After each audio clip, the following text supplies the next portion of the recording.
Hey, you there. Thank you for watching, and welcome to Forge Lines Forever. Today, I have a 7v7 custom match here on the most amazing Neuroxys map generator. So let's go ahead and introduce our teams and our players. Starting off with Team 1 on the western side of the map, and ending with Team 2 on the eastern side of the map. Starting off with Team 1 southern player, we have in glow-in-the-dark green, it is Fergus playing as an Aeon. He is a 1600. He is tied at that rating for the highest rated player on his team with somebody else. To his north in Tropical Ocean Blue is his Desert Wolf 216 playing as a Cybran as a 1400. To his north in Chevy Crimson, it is Stake playing as an Aeon. He is an 1100. Stake sounds pretty good right about now. To the north, on the northern side of the map, it is Melonwise as another Aeon for Team 1. He is in Batman Gray as a 1400. In Barbie Pink, it is aptly named Pinkyful. He's playing as a Seraphim as a 1000 rated. To his south in Regal Purple, it is Bobber Kanwa. So Bob for short. I think I'm saying his name right, maybe not. Anyway, he is a UEF. He is a 1600, tied with Fergus for the highest rated player on his team. And rounding out Team 1's lineup in Imperial Gray, it is Babel playing as a Cybrid in Imperial Gray, again as a 1300. So for Team 1 side of the map, they have 3 Aeons, 2 Cybrid, 1 UEF, and 1 Seraphim. So Team 1 has all the factions represented on their side of the map with a little bit more Aeon on their side. Taking a look at Team 2's northern player, then going south of the north, we have in Ruby Red, it is Infacted MDP. It kind of looked like Infected Map, but maybe that's what he was going for. He is a UEF as a 1000 rated. Probably we'll call him just Infact or something, just because Infacted feels weird to say. I don't know. Anyway, to his south in Pac-Man Yellow, it is Sains. He's playing as a UEF as a 1600. And every time I cast him, I always want to say Saints Row or Saints Row, just because of the video game series. Anyway, to the south in Emerald Green, it is Flying 9, Dutchman 9, or Flying Dutchman, or Dutchman, or whatever for short. He is a Cybran as an 1100. In Forest Green, the best color in the game, no biases here. Of course, it is Jamie Killer 620. He's an Aeon as a 1400. And next door to him in Light Oak Tan, moving to the southeast side of the map, it is Hooligan Gamer in Light Oak Tan as a UEF as a 1200. In Stitch Blue, to his north, we have Caliber playing as a Cybran. He's an 1800. He's the highest rated player on Team 2 and in the game overall, but not by a huge margin. So it definitely is going to be a target for Team 1 to take out, but it's not like he's the only, high-ish level player in the game. And to his north, we have in Snow White, it is Perugler PDM sitting next to a nice little bit of reclaim there. He is an Aeon in Snow White as a 1300. So for Team 2 side of the map, they have 3 UEF, 2 Cybrans, and 2 Aeon. No Seraphim tech for Team 2, but they have a little bit more UEF tech than Team 1.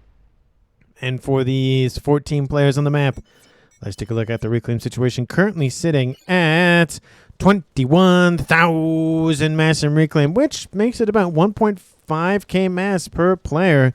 Makes the math easier in my head, at least.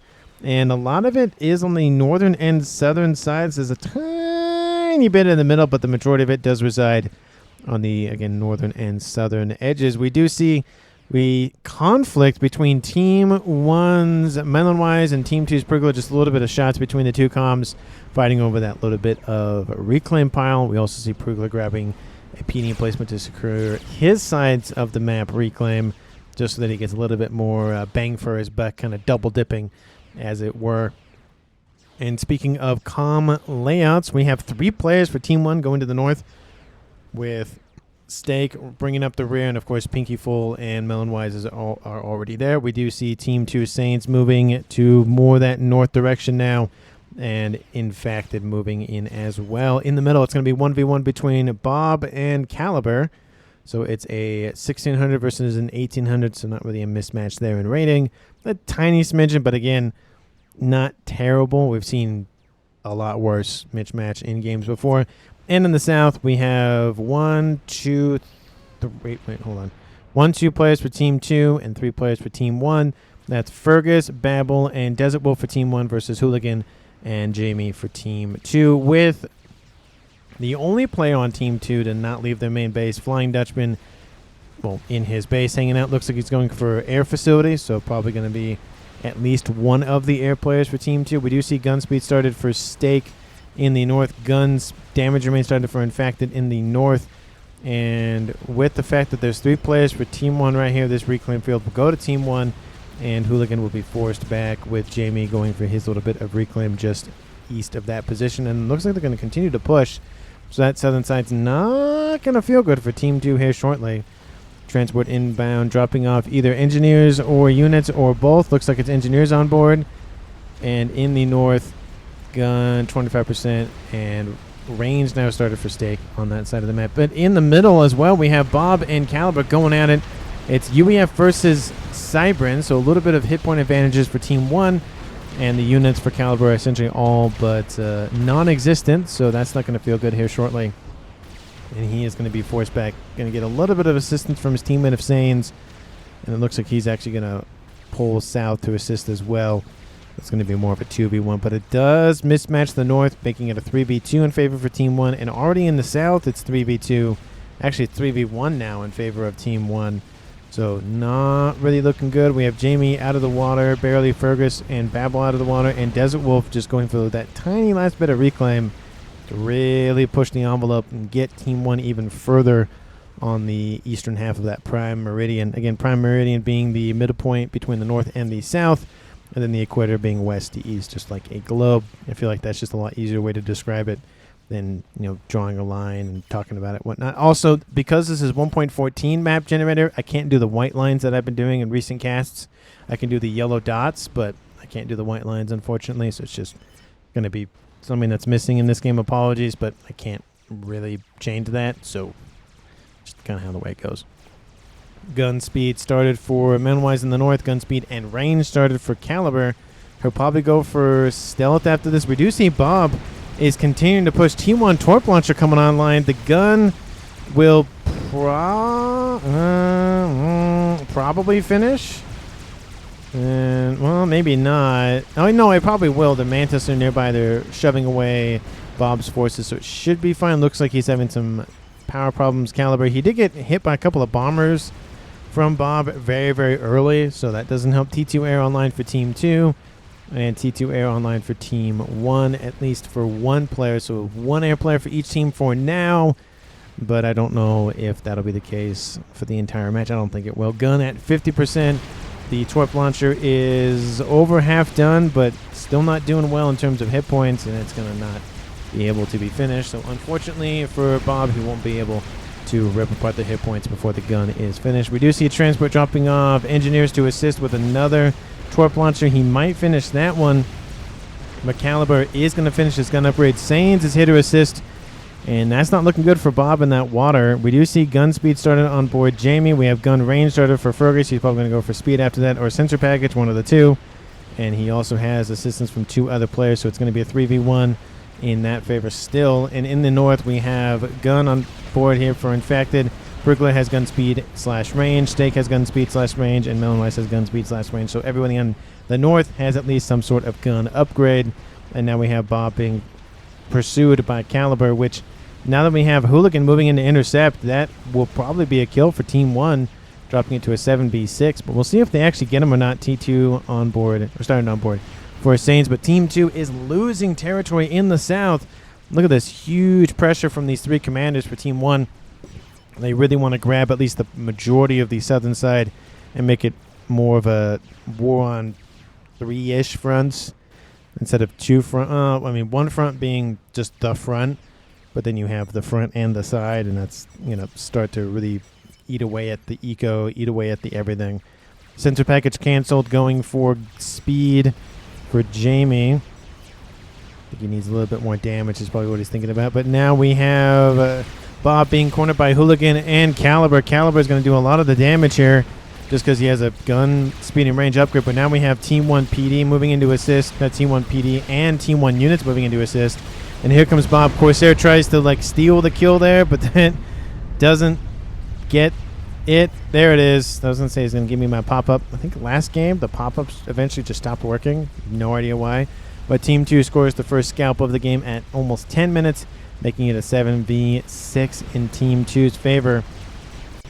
Jester online, just trying to do a little bit of damage from the air. We have Flak nearby, and that's not going to help that Jester stay alive anytime soon. And Team 1 still pushing. Lots of assistance going down here from multiple players. The only thing to be concerned about, of course, is that because they're so far forward, if Team 2 is able to mount a counterattack either in the air or the ground, it's a long walk home. So just something to take into consideration. It's not 20 minutes where you definitely want to go home, but still. Attack missile started on board Sains. He has T2 already on board. Gun speed range started for Pinkyful in the kind of more north-ish mid, but not north position. Melon-wise, not looking too hot. And Pergola not looking too hot. Same with Infacted. And we have Stake still in the green. So everybody is damaged in the north. We may see a murder-suicide. These players are just back and forth. But the difference, I mean, we can just see this. Look at this. Team 2 doing a lot better job of holding out on the northern side than they are on the southern side. And it's in part due to the fact that Team 2 has 2 players up there. Team 2 doesn't have 2 down here. But we had Hooligan that did help secure the kill on Bob, which was really good. But, you know, it's not looking good here. We've had Jamie on, you know, the back foot the entire game pretty much. He does have a lot of blazes coming online. That's going to drive back Fergus. He is going for a speed upgrade kind of far forward. Not really a lot of support nearby. And if Team 2 would have pushed, he probably either might get him or at least force him to cancel at a minimum. But he's not going for it just yet. We do see gun speed and range started on board Babelscom. Jamie, again, is playing it more defensively. He also doesn't even know that they're there anyways. He might see them here shortly, but advanced range started on board Fergus, and range started on board Jamie's comm as well. So that'll be advantage for Team 1 here shortly. Just regardless, like even without the upgrades for both of those players, it's still an advantage for Team 1. Attack missile inbound, and the comm as well. Missiles going in deep, and the comm is continuing to push. There's a lot of Team 1 facilities spamming up some strikers, which is nice for Sains because he's getting some veterancy from that. Another missile inbound. Going to kill off another mech if he can get it. Looks like the first one maybe didn't get anybody because there's TMD. Yep, TMD right there, so it's going to deny that missile in the north wall sections, preventing any sort of incursions from Team 1 from the more, again, mid-north position. Advanced range almost done. Speed range almost done. And shield started for Jamie. That's a very smart move. He's playing defensively, and he's, again, constantly retreating, so getting at least 8,000 additional hit points while he can get it is definitely smart. But now we have Fergus going to come push, and he might cancel the upgrade. Engineer dies. Oh, that's not going to go well. He does have some blazes nearby. Jamie's comm is in range, and Fergus, all he has to do is back up, and he'll be out of range of that. Shield at 33% and climbing, and the shield will be canceled. It is unfortunate, but it does happen. Team 2 now pushing into the middle of the map here. I wouldn't be surprised if Pinkyful falls back. Look at the damage being wrecked onto Stake's base. There's a lot of dead mexes here. You have a couple of Team 1 Mantis still doing damage to T2 mexes now. Just trying to get as much of that eco out of the hands of Team 1. We have Infacted over here moving in to intercept a run-by attempt from Melon-wise. And we have a huge... Where is that missile going? Look how high that missile is. That missile is up there. Look at that thing. How did that thing get so high up in the air? Anyway, I feel like that's maybe a loyalist redirect, but there's no T3 land online, so still. And now we have an attack inbound from Hooligan, trying to cut across Babel's front line and move into his frontline position. That missile's still coming down. Man, that thing went really high up in the air. Frontline position for Stake is gone. He does have a secondary position he's building now, and Pinkyful moving in to intercept to assist. And the missile's still going. Still going and lands. No idea what's going on with that. But shield's still being built on Jamie's comm. He fell back into the water. He's now at 60%. He lost all of his engineering support, but again, he probably will finish. Team 1 probably doesn't have any torp bombers, and it has to take a minute to build torp launchers anyways. And where is Team 2's Caliber? He was over here in the... Oh, he's right here, handing next to Saints. Strap bomber inbound. Another one inbound. Team 1 bombers overhead from Stake. And then, of course, the strats from Desert Wolf. Another strat, gonna drop a payload. Oh, 8,000 hit points. One more strat will do him in. This will be the first kill for Team 1. There he goes. The bomber doesn't get the kill. Looks like Steak or Pinkyful got it. Steak got it. That's a nice assist from the air player for Team 1. It's now an even 6v6. They dealt with the TAC missile launching comm of Saiyans, and now we have a breach in the front lines for Team 2 going into the base for Steak. A couple of Corsairs will help a little bit, but they need boots on the ground, and they just don't have that. And that's not going to go well for him. In the south, still engagements occurring between Jamie and Fergus with the shield online. He feels emboldened, and I don't blame him. 8,000 additional hit points plus Asylum assistance. Blaze is moving in and just wreaking havoc on the mainly Team 1 force here. Fergus is going to try to get into the water. Will he be booped to prevent his departure? Nope, he will not. But that is a role reversal for Team 2. He desperately needed that assistance and getting a little bit more momentum now. Units still charging in. Killing off more T2 mexes now for the air player of Flying Dutchman. Steak reestablishing himself in that tri-mex position. I didn't even talk about mex positions, but I feel like that's kind of too late now. There's some. There's not a lot, but there's definitely some. Like this position right here is a good one, and this one's a good one right here for Team 1 specifically. So there is some expansions, but not terrible amount. We do see Pinkerful falling back. We have Pergler pushing with gun, speed, slash range, and shield. So he's Aeon, mini sniper, mini tank.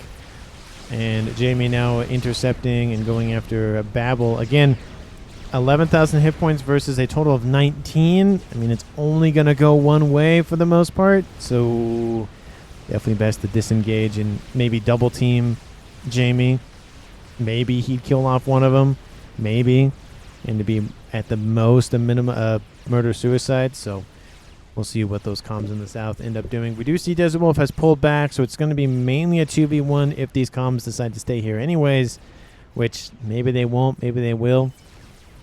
But advanced range coming down for Jamie. He'll be able to be on an even footing with Fergus, and that will help out a lot. We do see Team 2's Perugler now getting this little bit of recon field on this tiny little hill here. And now we have shots raining up from Pinkyful, because they're not raining down, because that would be in... Yeah, I think that nomenclature works, yeah.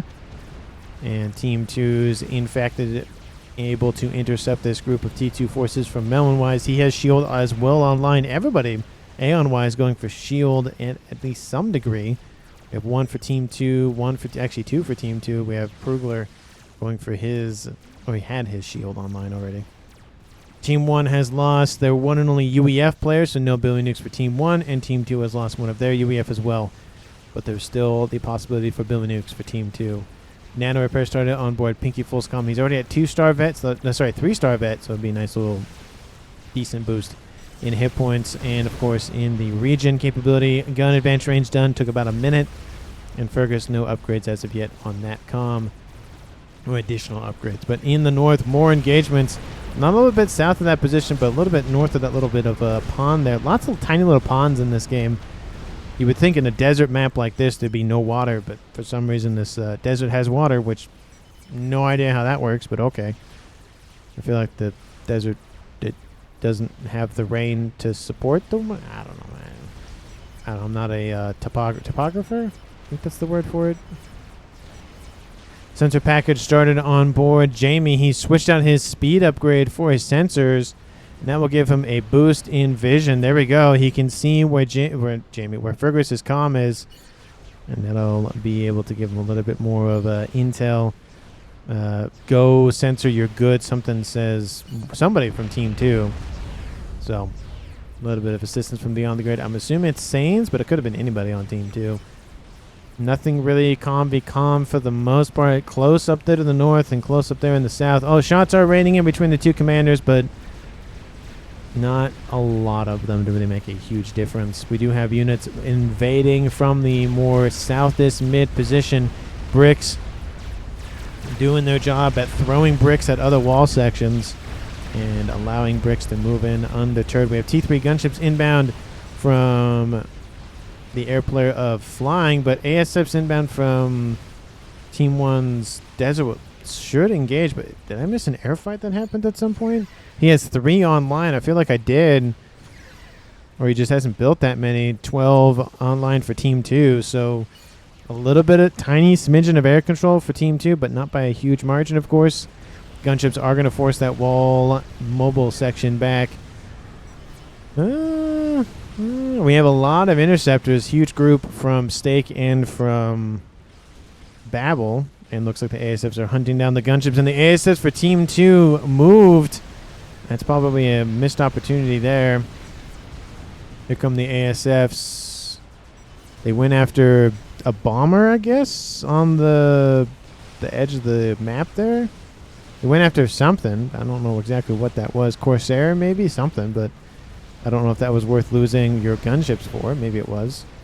And looks like that's going to be pretty much the end of that attempt for now for Team 1. ASFs are back, but at what cost? We have, in fact, it's still holding the line against Melonwise. No advanced shielding yet or heavy shielded yet for Team 1. We do have missile launching going after mexes in the south from this position of Desert Wolf. And we have Fergus retreating. He's taking a lot of damage. Nano started for Babel. He has stealth, of course, online. And Fergus's forces are being held back by Team 2's.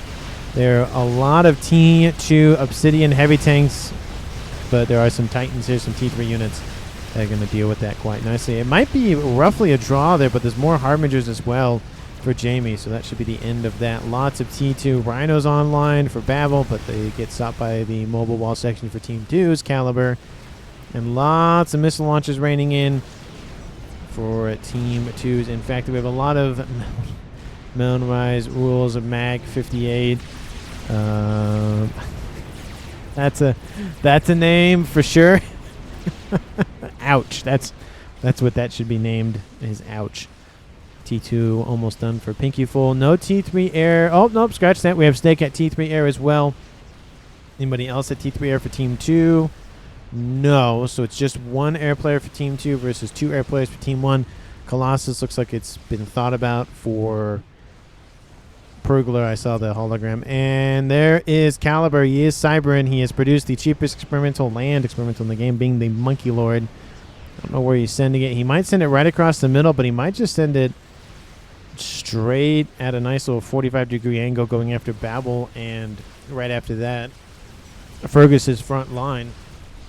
It would help out a ton with Jamie going after Fergus. Fergus in the red.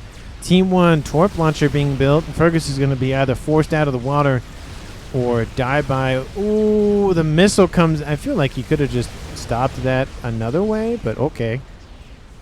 You could have just gone after the comm. You would have done probably a lot more damage and forced the comm to fall back with a missile like that. This comm wasn't moving, but... I don't know. I feel like that was a missed opportunity. Fergus does get out of danger, but I think that TAC missile base is now target priority number 1 for Jamie. In the middle of the map, we have Pinky Full pushing in. Caliber out of the water with his gun. Probably should go for Nano at a bare minimum if he's going to be on the front lines for much longer, just because of the everything we've seen. Team 1 go strap bombers, already kill off a player with assistance. If it wasn't for the strats, he would have been fine. I don't know if he would have survived the encounter, but he may have gotten like a murder-suicide out of it at a minimum. But the strap bombers killing off a ton of hit points for Saints definitely did not help the situation for him. Nano started here for Babel. Looks like he fell back. And Jamie dealing with the rest of that. But look at that. Jamie's taking a lot of damage. When did this happen? Do I see any big wrecks? Shield Heavy started. Looks like some Harbingers came to say hi or something. But yeah, I don't see any strap bomber wrecks. So interesting. Monkey Lord is inbound now. This will help out a lot. It pulls a lot of attention away from this vector and moves it more to here where there's already a player for Team 2. We have Stake over here hanging out next to some Harbingers for Team 2. We have that GC almost done for Prugler. He's in the yellow at least. And I thought I saw another experimental online somewhere. I missed something? I guess I did. Maybe it was just hallucinating something. Drop and reclaim forward, says Sains. Nano repair about half done. Monkey Lord has no issue continuously pushing. A couple of Harbingers still here. One Sniper Bot in the mix. Absolver not going to do a lot of damage to the whole plating. It's designed to take out shielding. That probably helped with taking out the shielding for Jamie. And the attack missile base is gone for Desert Wolf. Nuke online for Team 1's Desert Wolf, and it's loading as we speak. Does Team 2 know about it? Is the question. No, they do not. That is not going to feel good for somebody, possibly the air player, being Flying Dutchman. And in the north, Team 2 is, in fact, it's still pushing on that vector. It's kind of been more standoff tactics, at least T2 standoff tactics for the northern side, for the most part. And the Monkey Lord is going to do a lot of damage to Melonwise's base. We both see Fergus and Babel moving in to intercept. Spy plane overhead to get a little bit of read out what's up to. Looks like T3 air online for Team 2's Caliber, who took over the base once belonging to Fergus. Not Fergus, but Sane's. Monkey Lord trying to get out of range of those sniper bots. Those very good absolvers against shield tech are going to be very helpful. But look at this. 2 players. Overcharge. Oh, that's not a good idea, Babel. The overcharge is going to do a lot of damage. There goes Babel, and then there goes Fergus right after that. Double kill for the Monkey Lord of Caliber. That's a nice grab, but it does hand over 2 bases to somebody, or 1 base to 2 somebodies. And the Monkey Lord is defeated by the Percys. But at what cost? Team 1 lost 2 players back-to-back 25 minutes. And that nuke is about half loaded. And we do see Desert Wolf gaining the entire southern side benefit. It helps them load that nuke faster. Downside is now that's 2 players down for Team 1, dropping this game to a 4v6. That APM definitely going to be a huge factor. Another crab coming online. Monkey Lord is done for Desert Wolf. And Jamie's going to be facing an uphill battle with all of the eco he's facing. But again, the APM is going to be hurting Desert Wolf if he's attacked by 2-3 players. Stake in the base, now belonging to Desert Wolf. Not doing too well, but, you know, those Tickle Cannons and Percys are helping out. We have Pinky Foe coming in from the north to assist, and that should be more than enough to deal with that. GC is still not done, but almost done for Purgle. And does Team 2 even know about the... Oh, they know about it. So where are your SMDs, my good man? My good people? Nothing yet. So it looks like open season on anybody for Team 2. And in the north, still engagement raging on. Lots of Team 1 PD, lots of TMD. There's some Harbingers. There's some Titans. No Percys yet. Lots of Flapjacks. They're going to die. Got up some Obsidian or 2 in there. Yep, there's some Obsidians in there. Any flak? I don't see a lot of flak in there. That Harbinger's almost gone. Lots of Team 1 strikers, but that force is gone for Infacted, so he needs to stack up more T3s. He does have some Percys. He's launching a separate attack down the middle here. He's falling back, but I don't know. I feel like he kills the PD off now. That way he doesn't have to deal with him later.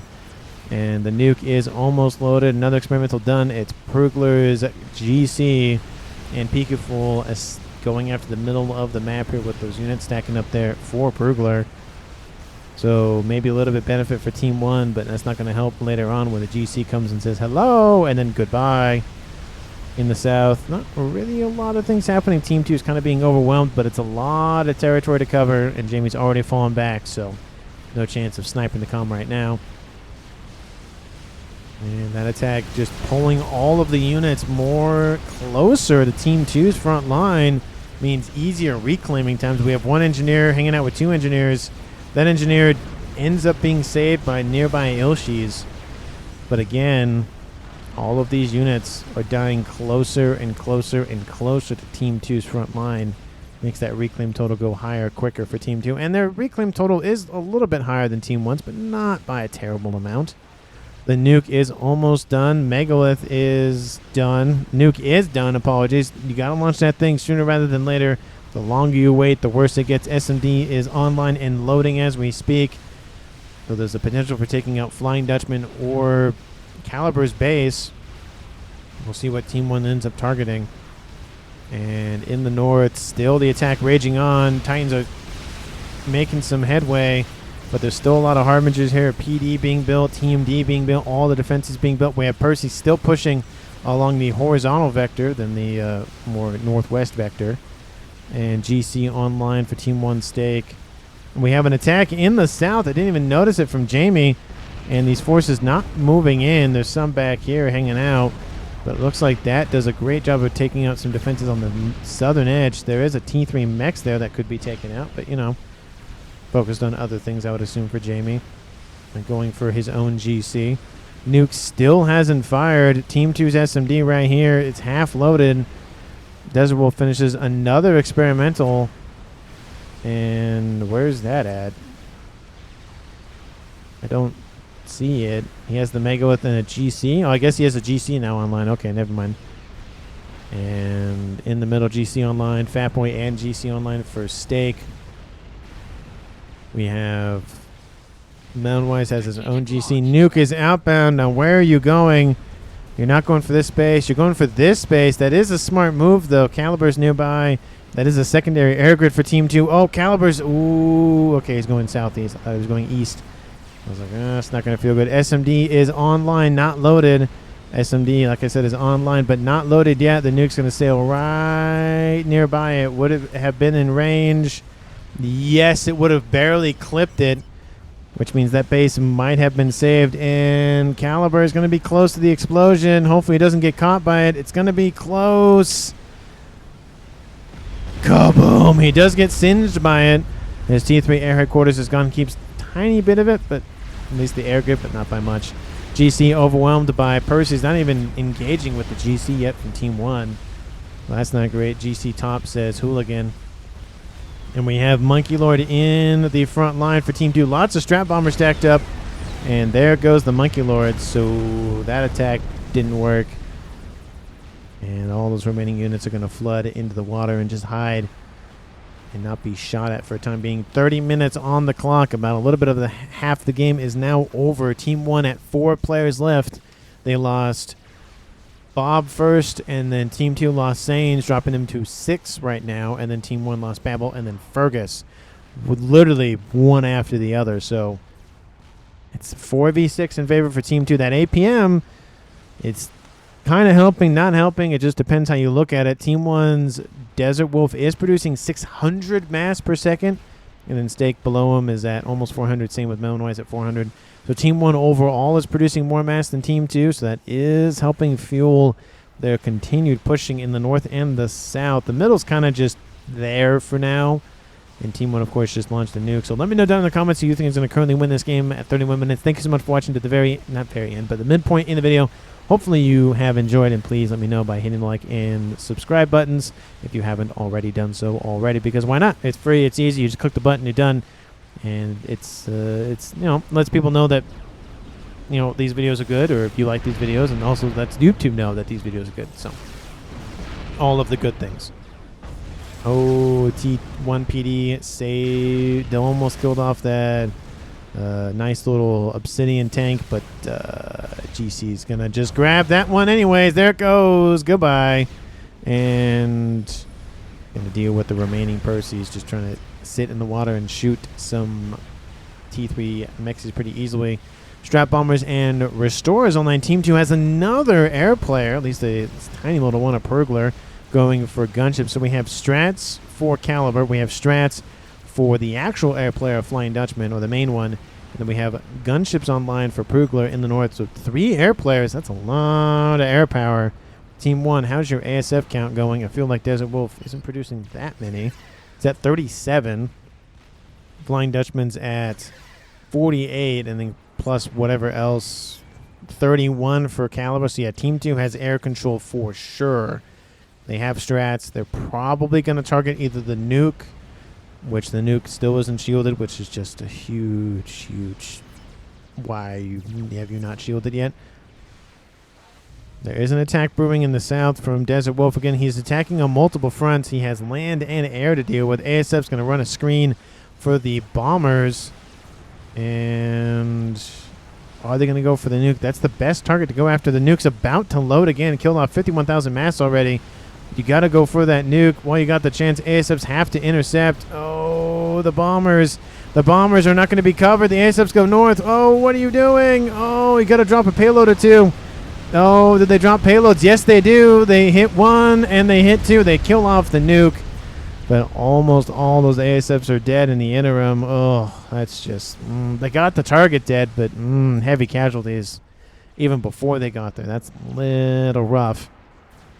But again, gets the job done nonetheless. Team 1 essentially will take a little bit of air control away from Team 2, if not even just surpass them. Stake in air producing ASF mode as well.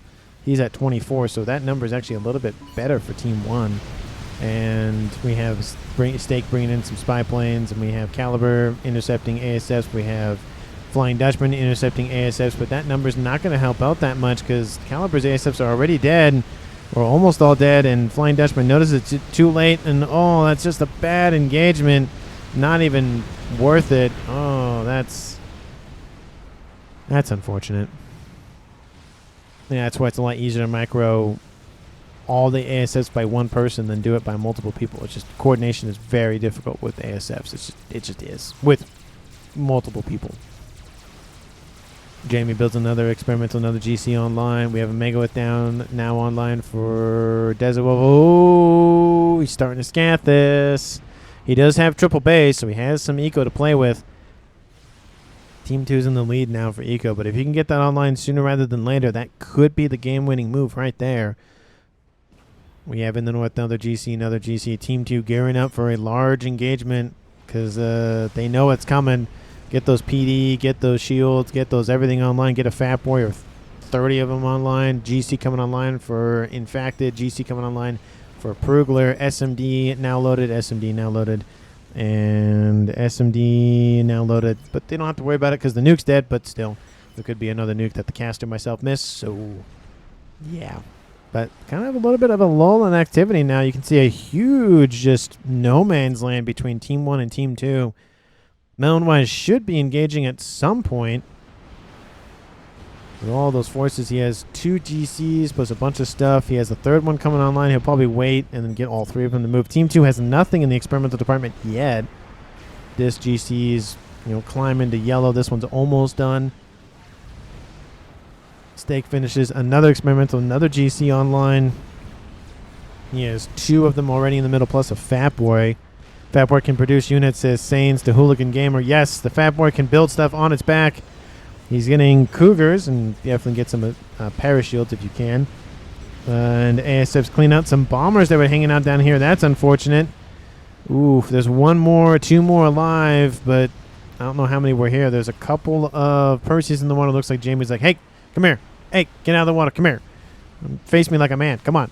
And Jamie does have, of course, the sensor package, the heavy shield, and the advanced range online. But in the north, the attack is moving. It's going to go as far north as it can. Are they going to try to slip by? No, because that's just not going to be a good environment to intercept. We have T2PD being built as fast as possible. Lots of Perseus moving in to intercept. We have tons of those spearheads pumping out missiles. Look at them just flying across the map. How's the Scathus doing? Not even in the yellow yet, but it is almost there, to be fair. Jamie done with another experiment, another GC online. Strat stacking up once again for Flying Dutchman. And here come the Perseus intercepting those GCs. There's also some Harbingers mixed in there. Another GC inbound. There's 3 GCs. There's a decent amount of PD here. All those PD that were being built are now denied. We have gunships inbound from Prugler. They're spotted by Team 1. We have Prugler going after Euthothas in the middle. 3 GCs online there for Stake. And 1 GC still not dead yet, but is about to die. There he goes. And this second GC is going to go down. There is a GC now here for Prugler.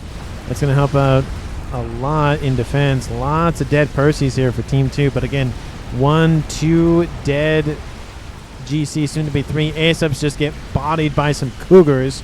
And more ASFs inbound from Flying Dutchman. A couple of strats in there, drop off a couple of payloads. That'll be the end of that attack for Team 1. 3 GC, Team 2 holds on to theirs. That's a huge benefit. Lots of reclaim to scoop up there. Currently sitting at, I'd say, about 70. Oh, there's about 80 or so thousand there, so that's a lot to scoop up there. Scathis in the yellow, but it's progressing, I'd say, a little bit too slow. Needs to get more eco on that. He's at 33% almost, and he's standing next to it. Probably not the best place to stand. We have missile launchers inbound going after GCs. Looks like they did get hit. So that's a little bit of damage done. GC's dead for Team 2, and Ythotha dead for Team 1. Another nuke online for Stake, and it is not loaded, just built recently. They're going to try to keep that under wraps for as long as possible. Team 1, you don't really see a whole lot. You do know where some of the SMDs are. Team 2, do you know about the nuke? You do not. So more spy planning, and more spy planning. And we still have those Percys just waiting to engage. And Jamie's like, nope. Nope. One overcharge will kill off the first one, and then a couple of shots will kill off the other one. Just a couple of shots, and then the overcharge will recharge, and then that's the second one dead. Anyway. Game's died down once again. There's kind of a lot of activity and then a little bit, and a lot of activity and a little bit, and a lot of activity and then a little bit. The FAF boy pushing in all on its lonesome. We have 2 monkeys, we have 3 crabs, and 3 GCs. We have 8 experimentals down here and tons of harbingers as well. We have 4 GCs inbound from Jamie. Hooligan, pull that fat boy back immediately, because that thing is going to die. Sains is like, back. Get that thing back. And here comes the invasion or counter invasion or whatever for Team 1 and Team 2. There it is. And the GCs are like, oh, get the heck back. Nope. Get back. That's not worth the hassle. Again, there's 3 GCs, 3 crabs, 2 monkeys. So it's a 2-to-1 advantage. The fat boy does not have its shield anymore. It's still trying to get out of there. I don't know. Strap bombers inbound. Where are the ASFs to guard them? They're right behind them. And ASFs for Team 1 already there. And the Monkey Lord, does take a little bit of AoE from those bombers, but not a terrible amount. And the fat boy is now gone, unfortunately. Babel -2 says Caliber. In the middle, we see engagement between Megalith and 2 monkeys and 2 Ythothas. I think the Ythothas are going to get a hug from the crab at this point. Move those monkeys up a tiny bit so their shots, I mean, not only are hitting the other units, but also the main weapon systems are shooting at the chickens. Ooh, they're just standing there. Ooh, that's unfortunate. Now they move, but it's too late. They could have used the crab as a bullet sponge, but I think one or both those monkeys are not going to make it. At least one, I think. Attack missile started on board Hooligan. We have stealth started for Caliber. Probably going to go for nano, and then probably stealth. Not stealth, but cloaking after that. Oh, look at that. Cybern doing UEF things. There it is. Cybern doing UEF things. Please tell me he's found the nuke for Team 1. Nope. But, you know, he's working on it. He probably has found that's actually a better idea. Find the Scathis, which they have found. So that is a thing to mark on the map. If he did notice it, he's now at a range of it, at least right now. He's going after the Team 3 air headquarters, denying air for Team 1's Desert Wolf. Nice move there. Nuke is outbound from somebody. From Team 2's Hooligan. He's like, I'm done with this nuking nonsense. I'll nuke with my own nuke. Hooligan, you can nuke here, says Sains. The nuke's already been fired. It's going down here. Oh, he should have put it like right about there. Oh, that's unfortunate. It is going to clip some stuff, but ooh, it would have been a lot better. It would have killed off at least one of the monkeys. Oh, and then move forward anyways. Oh, there's going to be a lot of damage to those land units. Kaboom! There goes a crab. Damages 2 of the GCs. How much mass did it kill off? 58,000. Yeah, it would have been, I think, a tiny bit better if he pulled it just right there. But still, he did do a lot of damage nonetheless. 5 GCs online for Jamie. Strap bombers coming in to try to cover for the lack of stuff on the ground for Team 2 there. We do have 3 GCs from Stake moving into Caliber's position, trying to build the crab as quickly as possible. Not really a lot of support. Pull the monkey back. We have Megaliths and other units down the middle. We have 4 GCs moving and intercept that. There's just everything in the kitchen sink and then some just being thrown at the everything. Nuke is almost loaded for Team 1.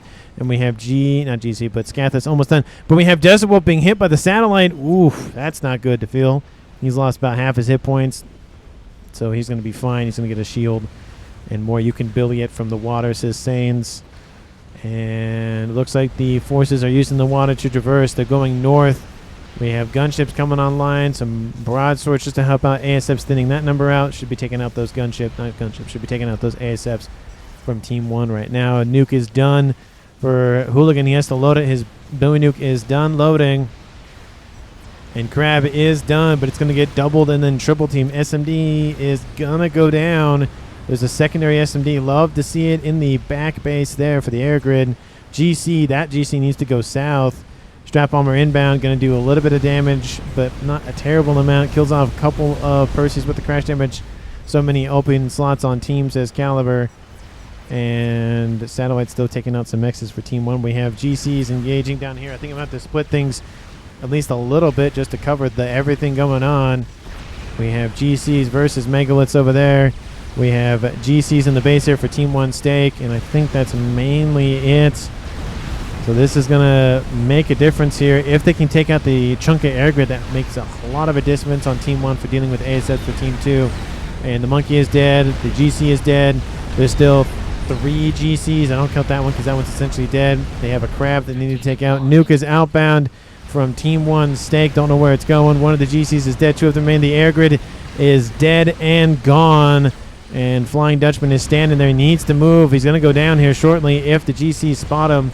This GC is almost dead, but it's going to be a net 0. Team 1's going to win that fight. A couple of Perseus there now, but Flying Dutchman is fleeing now. Should have been fleeing like 3 minutes ago. But Nuke lands somewhere. This attack's pretty much done and over with.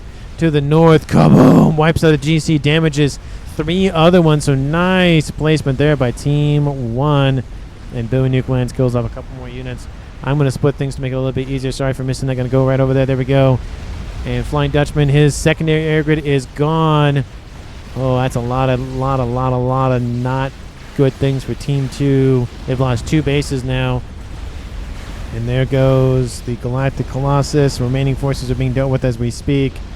That is a lot of dead stuff. Scathus is online. 43 minutes on the clock. And the air grid is the target. Satellite also is the target. Ooh, it's almost gone. Why is it not shielded? Oofda, that's going to hurt. Scathus pointed out by infected MDP. Nuke is loading once again. 31,000 mass kill with that one. Good nuke there. Shots inbound. Oh, that satellite's going to go down.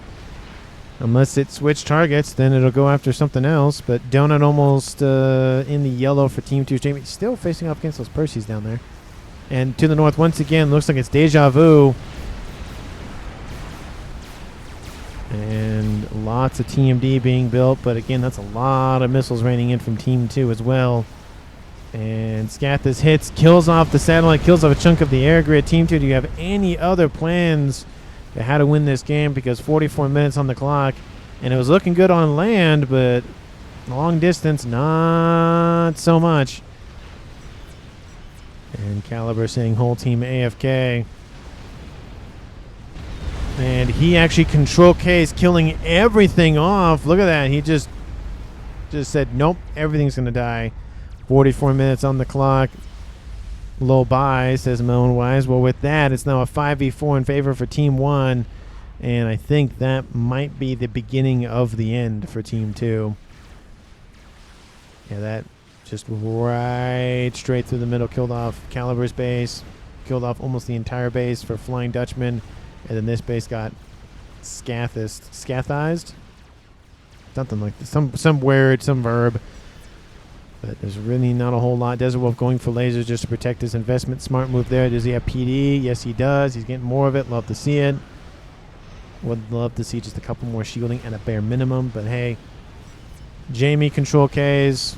There's another player for Team 2. It's now a 4v4 tied up once again. This will go to somebody else, probably Hooligan Gamer. But again, the momentum has heavily shifted in Team 1's direction. Another nuke outbound for Hooligan. Gets it out before the Scathus can blow it up. And Nuke is going northward to this group of land forces. That might help out, but I don't think it'll matter. And now those Perseus can now move on to land. They've been just waiting, itching to move, but I don't know if Desert Wolf even remembers that they're there. And the nuke going to land pretty close to the middle of that force, a little bit further east than I would like to see, but wipes out a huge chunk of it. Kaboom! So that's a little bit of a reprieve for Team 2, but just for now, Scath is raining in on Hooligan Gamer's position, and shielding has already taken a hit. Shielding is about to collapse. It's being assisted. Love to see that. How's the reclaim going? 400,000 to 300,000, so that's helping out a ton for Team 1. I mean, Team 2's not out of it just yet, but they lost 2 players back to back. The whole base for Caliber's gone. So that doesn't help. And then Scathis doing too good. Team 2 doesn't have any other options long range besides the nuke. So that's not helpful. Team 1's loading that nuke. Team 2 has another nuke up here just built recently. And it's just not looking good. Shield is holding, but just barely holding. And Donut is done under the control of Prugler. GC's invading to the north. A lot of SACU Rambo presets coming online and just pumping out shots. Are they the AoE? Or the AoE ones, yeah. Oh, just not looking good. Look at this, just being eaten alive, those Percies. A lot of crash damage, that's helping. The regen on the Rambos isn't great. I mean, the shield regen's pretty good. It's at 40,000 with 120 per second, but again, 1,000 of anything will kill anything. They don't do a lot of damage, those Rambos. They're just tanky. And I thought I heard another explosion, but it's just the SACUs dying. Scath is still raining in on Hooligan's position. Well, looking too good. Oh, he's building more shielding, but he's not assisting that main shield anymore. Another nuke outbound from Team 1. Is that going to be enough to crack the shielding? No, it's not. And where is this nuke going? It's going east. It's going for this position. SMD not in range, so that's not going to help. And this attack does get stopped. Lots of SSUs did die, so there's that. But there's still a lot of hit points to shoot through nonetheless. It's going to take a long time for Team 2 to go west and then south. Scath is still focused on. We have Bug over the top for Desert Wolf. The thing is almost gone. Ooh, the shield is still online, but just barely. Oh, needs to get more AA in range. Oh, the Soul Ripper is about to go down. There it goes. It's going to crash right on top of the nuke. And the shield generator is gone. Oh, that's going to be the end of that. That's not going to be helpful. That shield barely still online. Another volley inbound from the Scathis. That might be the game-winning move, like I said, from Team 1. Nuke's killed off 121,000 mass. A couple of P-gens here. Here's a Donut coming to say hi. He's going to block some of the shots, I guess. Shield is... Oh, shield is down. The Donut is now going to be the shield. Oh, man, let's go by. Nope. Where's it going? Where's it going? Oh, we have ASF, a little bit of flight inbound. Oh, that Donut's not going to feel good. There's not a lot of AA here. There's some. Yeah, get out of range of the base. That's probably a good idea. Oh, yep, there it goes. And there goes the nuke. It's gone. The base for Hooligan is gone. At least his original base is gone. 49 minutes on the clock. GC's inbound for Prugler's base. From the middle, we have Megaliths as well from Pinky Full. Bowie Nuke hits, or tries to hit one of them at least. And Scath is still pumping out shots. Killed off 283,000 mass and climbing. Nuke has killed off 131,000. And Ravagers trying to hold the line. It's not going to do a lot because there's 1, 2, 3, 4, 5 technically, and a Megalith. Yeah, it's not going to go well. New air grid has been established. No shielding, or not a lot of it at least. Yeah, Billy Nuke inbound. It's going northward. It's going to try to help out. GC's have stopped for a moment. We have GC's inbound from Impactful now. And it's going to take a minute to get that Billy Nuke all the way over there. And lots of T2PD. Oh, GC's still holding. Oh, it's going to do some damage, but kills off some of the restorers. And Team 2 recalls at 50 plus minutes. I mean, the air grid is about to go down. Yeah, it just wasn't going to work for Team 2. I mean, it was going to be maybe 5 more minutes of survival. This base would have gone down shortly and then walked into this base. That GC was online. This one was getting pretty close. So maybe 7 more minutes. But yeah, it wasn't going to be, it wasn't going to work for Team 2. There was a moment where they got that double kill and things were going good. And then Scathis and attack right down the middle did not help. I don't know. I feel like it's between Steak and it's Desert Wolf for me for MVPs. Because even though the Scathis did a lot of work, that attack from Steak right across the middle, roughly right across the middle, helped propel Team 1 really far forward. They kill off this base and this base and this base. And then the Scathis wiped out this base. And then that essentially forced Caliber to control K. And then he killed everything else off for himself. And then, of course, another teammate for Team 2 control kid right after that. So it led to essentially 2 deaths. So it's... I don't know. It's kind of... It's both, but it's not both. I really don't have one particular leaning, but I do think both of them were very impactful for the game. But let me know down in the comments who you would pick for MVP. Again, I don't have a choice between the two, but let me know if you do. If it's somebody else, please let me know as well. Thank you so much for watching to the very end of the video. As always, 50 minutes and 25 seconds. Decent game today, and I will see all of you in the next one.